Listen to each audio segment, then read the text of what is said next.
بالله من الشيطان الرجيم بسم الله الرحمن الرحيم الحمد لله رب العالمين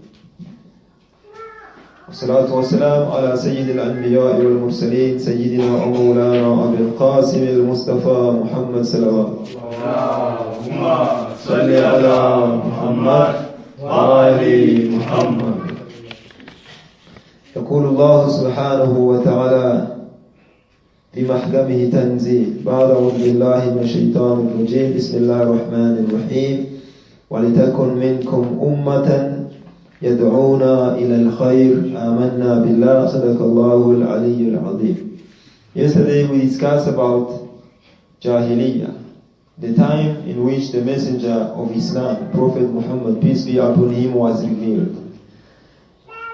The time before he was born was called in history as Jahiliyyah, the era of ignorance. And the time when he was born, that time from the time he was born up to the time, it was called the era of Nur. It was time of Nur. لَقَدْ جَاءَكُمْ مِنْ رَبِّكُمْ نُورٌ وَكِتَابٌ مُبِينٌ. Indeed, it has come unto you the light and the great book of the Quran. The light is a messenger of Islam. So yesterday we discussed briefly, those who were not here, few points. The first point of number one we discussed was, why was the time before the Prophet was born, why was that time called Jahiliyyah? Is it because they didn't know how to read and write? The answer was no. The people knew how to read. They knew how to write. They had science. They could build bridges. They could build infrastructure. They could build cities. So they were not ignorant in terms of letter, writing and reading. No, that's not what Quran means. That's not what Allah means by the era of ignorance. They were ignorant because of a worldview they possessed. The understanding that they had is what constituted the ignorance. We saw in the khutbah, in the lecture of Ja'far al-Tayyar to the king of Abyssinia, explaining to him why they were chased away from Mecca and why they ran away to Ethiopia. Ja'far al-Tayyar, addressing the Christian king, says, we were in ignorance. We did not respect the relationship between us and our families. We did not love our neighbors. We ate dead bodies. We killed one another. We usurped money from one another. We stole money from one another. The weak was oppressed by the powerful. The strong could oppress the weak. We did not treat well women.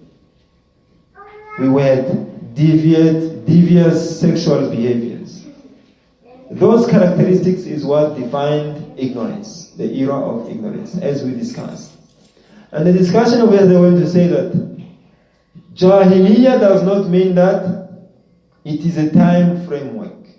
It is from the time the Prophet was not born up to the time that Jahiliyyah means whenever a society has these characteristics of killing each other, of hating one another, of not respecting neighbors, of not giving right to the poor, of killing the orphans, taking money from each other, prostitution, adultery, when it's a business of the day, materialism at high, consciousness down, religion down, this community is referred as Jahiliyyah. And we say today we are living in the current Jahiliyyah.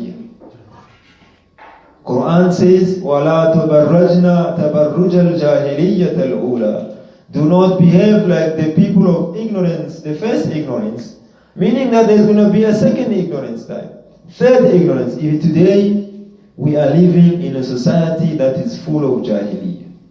We are living in ignorance era, because if you look at the order of the day, all the characteristics that Quran discusses about the people of Lot, Noah, Ibrahim, all of those ignorant nations that were destroyed before, prior to the revelation of Prophet Muhammad, we have this condition today.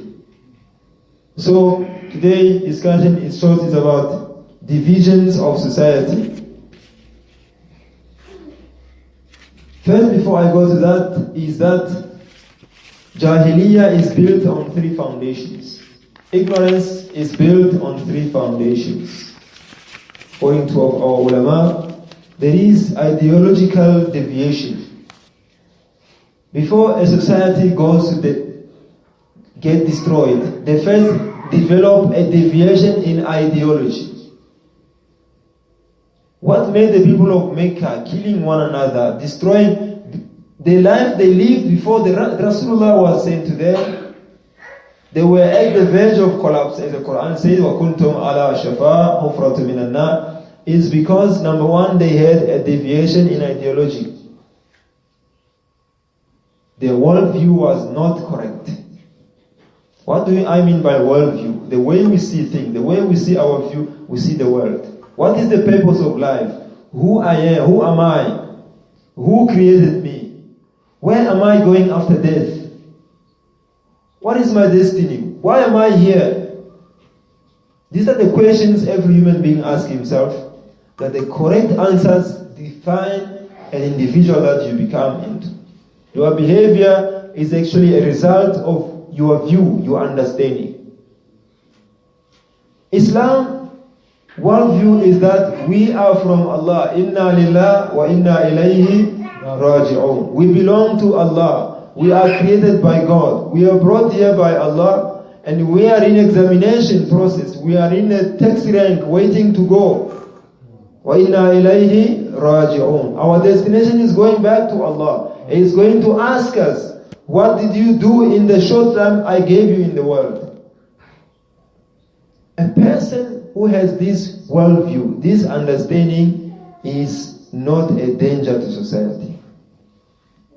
Because this person, whether police is watching him or not, he is aware that there is a master who is watching him. Whatever he does, he is always worried, is my Allah fine with it? Does Allah rida with me? This is number one. If the society runs away from this worldview, what is the materialistic worldview? Materialistic worldview is that I am here, I am not created by anyone, I happened by accident. The world was in existence from non-existence by accident. Nobody created the world. It was a theory of Big Bang. Before there was a sphere got distracted, it bursted, life started, and I said there's a monkey, and I evolved, and I'm here. This kind of thinking, and when I die there's nothing. When I die there is nothing. Death is annihilation, no accountability. Therefore I have to enjoy my life. Have you heard people saying to you that life is short, enjoy it? When they are trying to convince you to drink alcohol, to go for prostitution, what did they tell you? Smoke, brother, smoke, life is short, take a shot. Enjoy your life is still short. This mentality of nothingness after life is the reason that create materialism. It means I have to get everything I can get in this world because after life there's nothing. It's the same of 50 Cent. Get rich or die trying. I'll go and bomb an ATM. If I die in the process, alhamdulillah, there's nothing after death. If I get away, I get away with a lot of money. This kind of mentality that there's nothing after life is the deviation of mentality that created ignorance. When people started believing that there is no life after death, they started behaving funnily. This is the first root of ignorance. Believing the worldview that there is no life after death. That you are here to make money. Whatever you do to make that money, you don't care. The ends justify the means. Quran says worldview is that there is life after death, there is accountability. Every moment, every word, every step we take in our life it is watched by honorable kiraman katibin. يَعْلَمُونَ مَا تَفْعَلُونَ. They are watching us, the honorable angels. They are recording us. They see everything we do. And they will ask us on Qiyamah, why did you do 1, 2, 3, 4?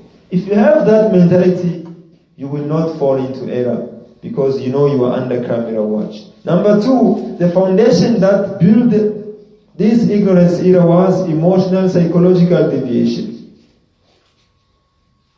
فِي قُلُوبِهِمْ مَرَضٌ. When Quran refers to them, these people of ignorance, it says in their hearts there was a disease. There is a natural inclination towards what is right, towards righteousness. Every person knows to steal is haram, is not good. Every person knows, even a non-Muslim, even a person who doesn't go to church, it is inside him.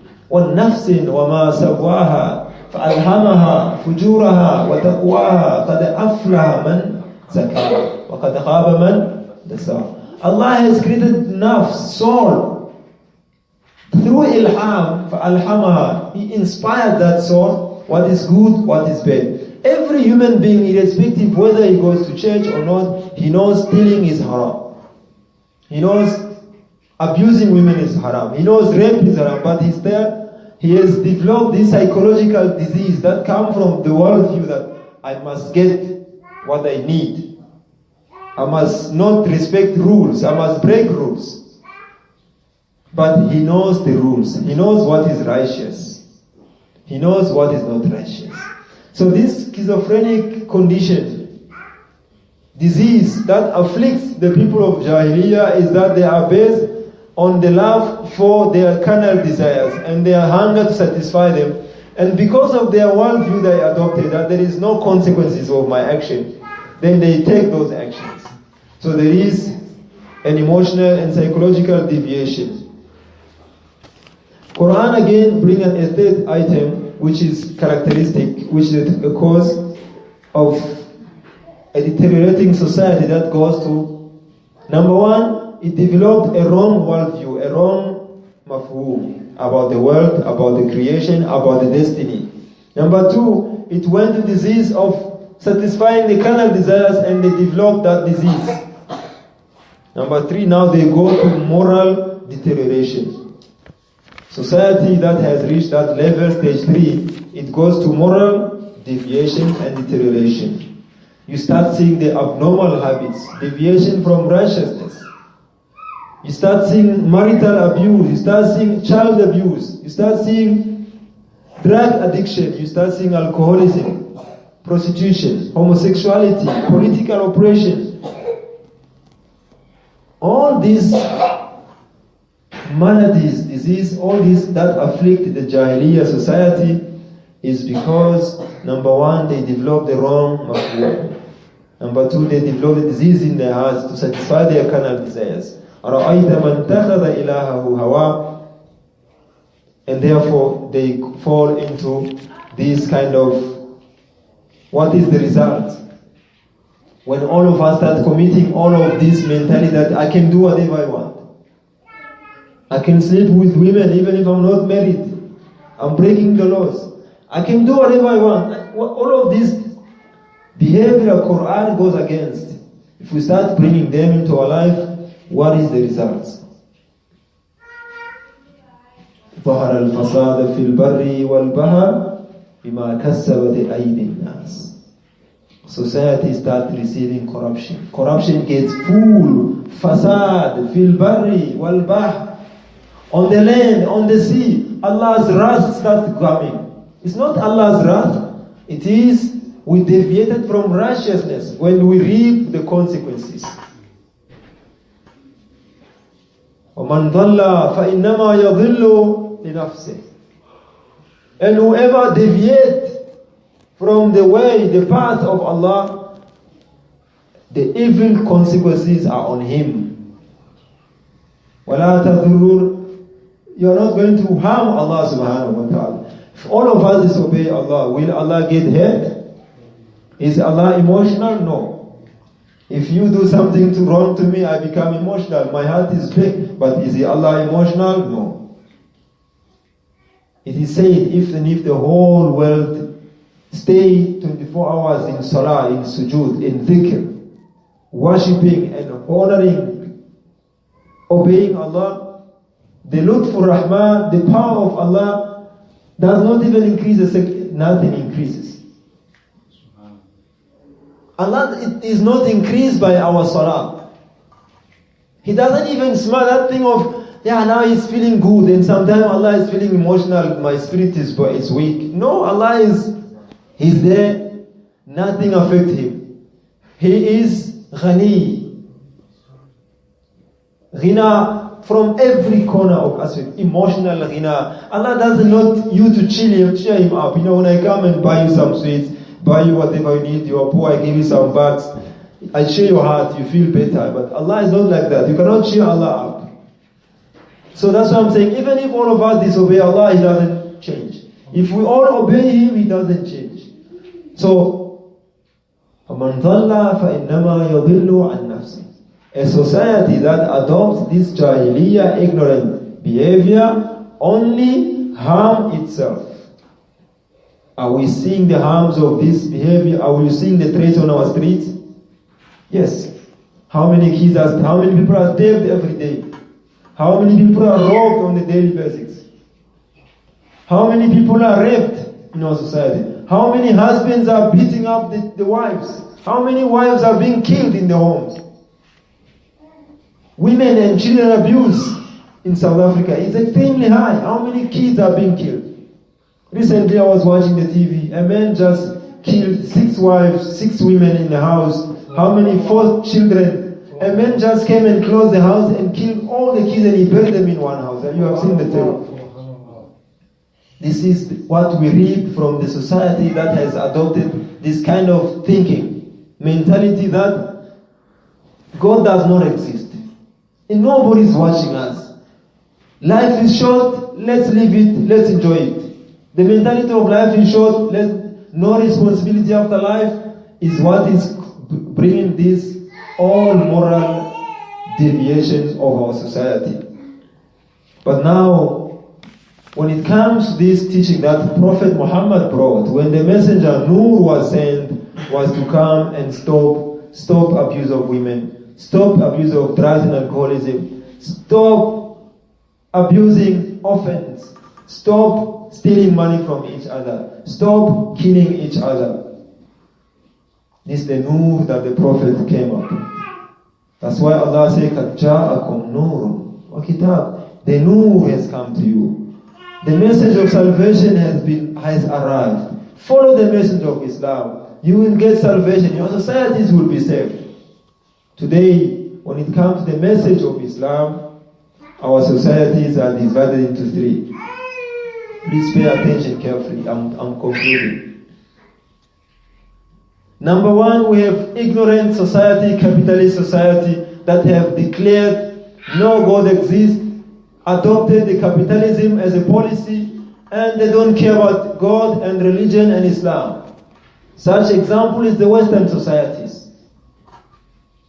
They have adopted capitalism. Russia has adopted communism. They don't care about God, nothing. God does not exist in their policies. They are open, dealing with things as they think. The societies, you see the disease that they are suffering from, they cannot even know how to solve them. These societies are depressed. Suicide is high in these societies. Rape is high. Crime is high in these societies. Mass shootings are in the United States. Kids getting rifles, going to school, shooting all the kids in the schools. It's a norm in the United States. Why? Because they are suffering from moral deviation, moral decadence as a result of this worldview they have created in their children. Number 2, we have societies that are full of Muslims that have believed in Islam and in the messenger of Prophet Muhammad sallallahu alaihi wasallam, but they have failed to live by the Islamic teachings. We have countries like Pakistan, Afghanistan, Iran, Iraq, Syria, Yemen. These are the countries, 98% of Muslims. But the people have failed to live by Islamic teachings.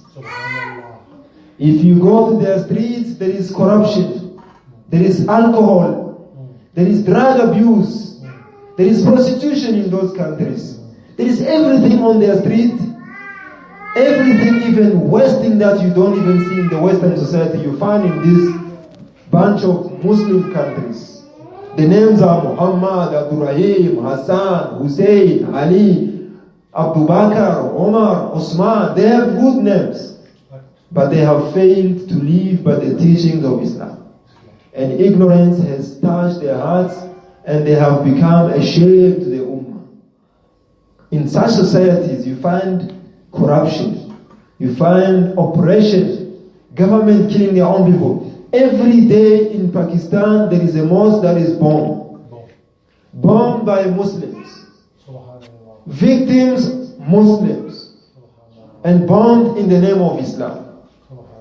While their messenger is called the messenger of mercy. Rahmatan lil Alameen. How can you be following the Rahmatul lil Alameen while you go in the mosque and bomb a mosque in which there is children, in which people are worshipping Allah? Saudi Arabia recently has bombed the school bus full of grade R and grade 2 kids from school. Directed the mother of bombs into that car, in that bus. And they say is Khadim al-Haramayn.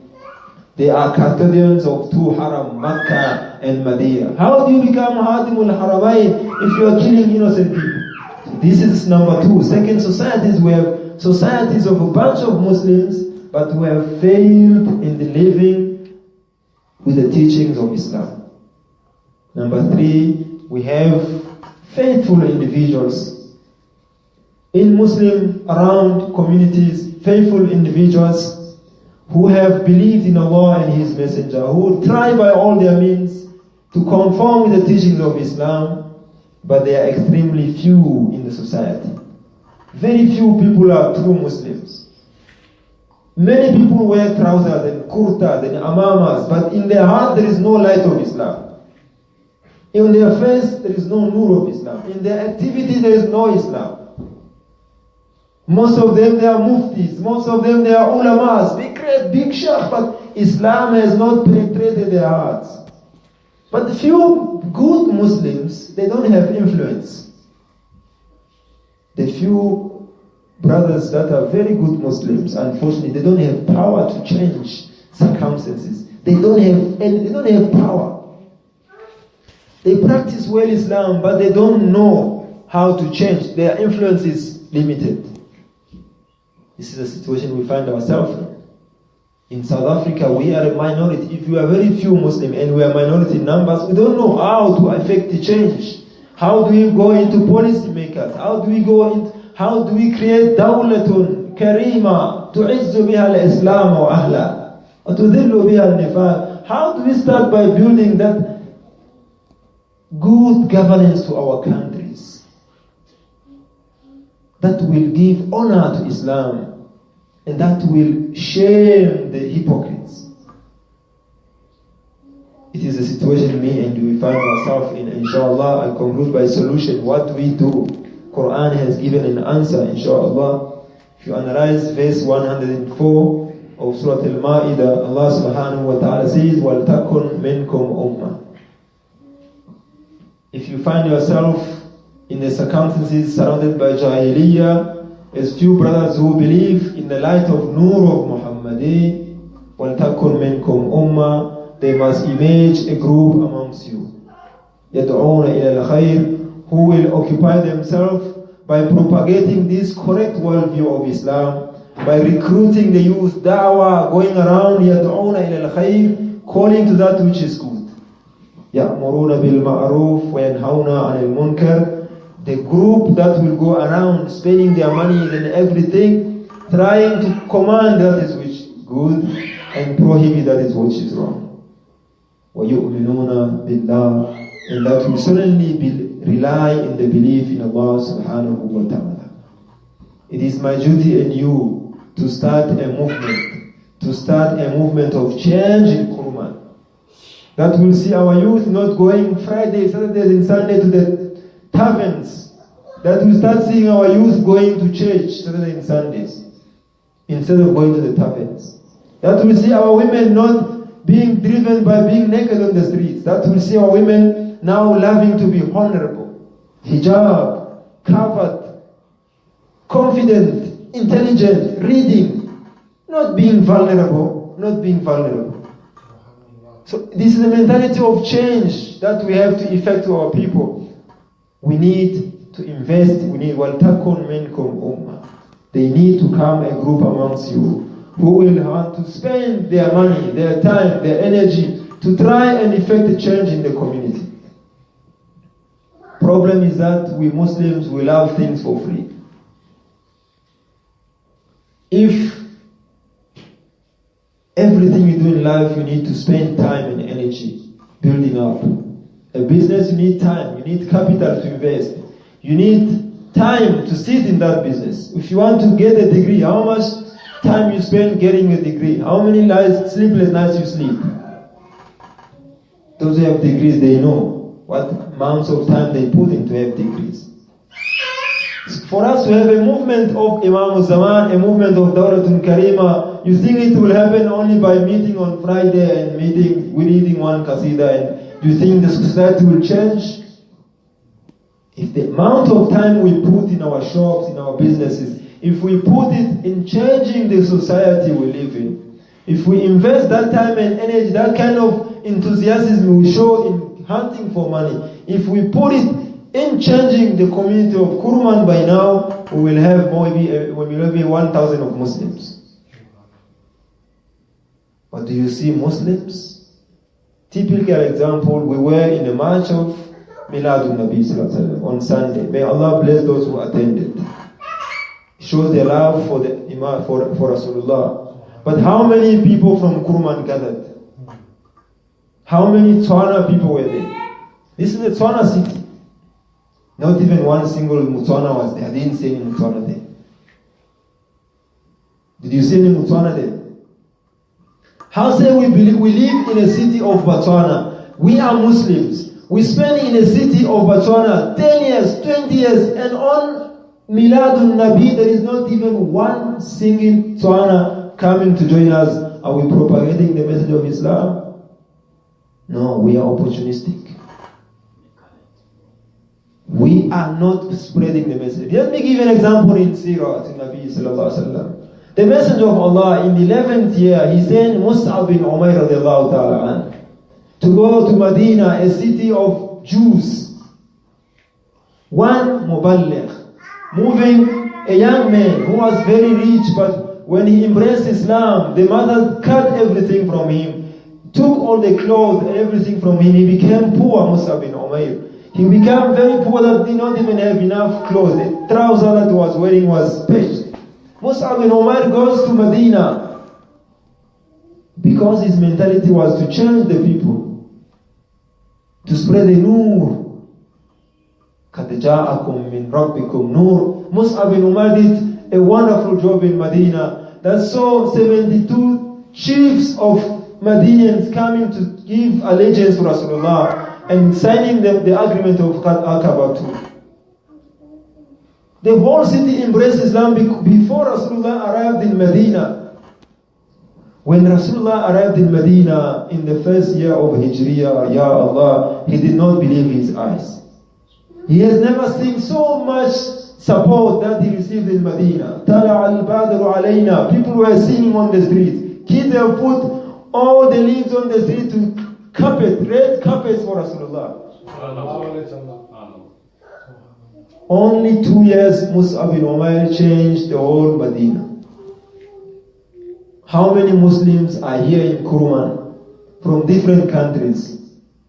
Have we changed even one individual to love Islam? Instead, we have made people in this town hate Islam because of our akhlaq. We don't have good mannerism. We don't have behavior. We don't have akhlaq. We cannot change people into Islam. Instead, even those who once hear Islam, they remember our arrogance. They remember our hatred. And they say, Qaria Kisipe, who don't want anything to do with Islam. May Allah subhanahu wa ta'ala give us guidance, inshallah. But this is the criticism I'm making, so that we can now giving a solution. وَلْتَكُنْ مِنْكُمْ أُمَّةٌ. Let it arise amongst you a group. يَدْعُونَ إِلَى الْخَيْرِ, who will occupy themselves to do da'wah. Brothers and sisters, we need to make da'wah in Kurman. We need to make da'wah of this nur to reach our people. Those who want to support the nur, inshallah. But this is a challenge on our shoulders, inshallah. Let us take a challenge of propagating Islam, making da'wah, to let this message of Islam reaching the other people. Let us preoccupy ourselves with this, inshallah. We ask Allah subhanahu wa ta'ala to give us tawfiq, inshallah. We ask Allah subhanahu wa ta'ala to accept our effort, inshallah. All brothers who came, we had so many troubles to come here. May Allah subhanahu wa ta'ala accept your efforts, inshallah. May Allah subhanahu wa ta'ala accept your struggle, your trouble you went through to come to the majlis of Rasulullah. Inshallah, make it a way for maghfirah, inshallah, for our sins and our mistakes, inshallah. Those who are here sick, we ask Allah for shifa, inshallah. Those who are hungry, we ask Allah to feed them, inshallah. Those who have challenge of money, financial need, we ask Allah to intervene in their affairs, inshallah. Let's make one Fatiha for all of our marhumeen and ourselves, inshallah. Bismillah ar-Rahman ar-Rahim. Alhamdulillah Rabbil Alameen. Ar-Rahman ar-Rahim. Maliki Yawm al-Din.